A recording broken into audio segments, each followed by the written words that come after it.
how much of an urgency there is for us to move the needle? Because, as I always say, I'm always interested in us moving the needle. I mean, we cannot keep being in what I call a cycle of death, just going around the same. How much of an urgency there is for us to move the needle to ensure that corporate America, corporate Detroit understand, in the words of Martin Luther King Jr., there is an urgency of now? Well, I don't think we've done a good job of really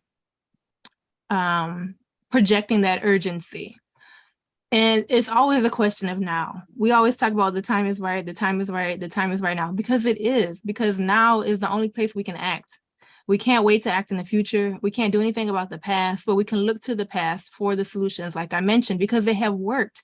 And we act like it's just such a hard concept, or it's so impossible to solve this problem. It's not, because again, it has been before. We have seen models in the past that have worked, that have had direct benefits for all parties involved, not a one-way street, a two-way street.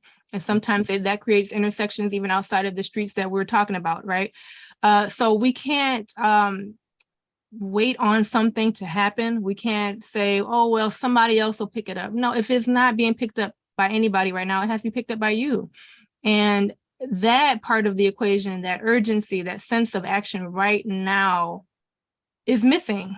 Because again, I think it's just a comfort level. It's complacency. We think that because conditions are not, quote unquote, as dire as they were 50 or 60 years ago, that we're okay.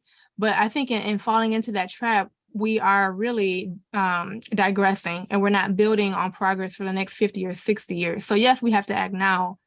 And the reason why that is also so urgent is because what we do today directly influences what happens tomorrow.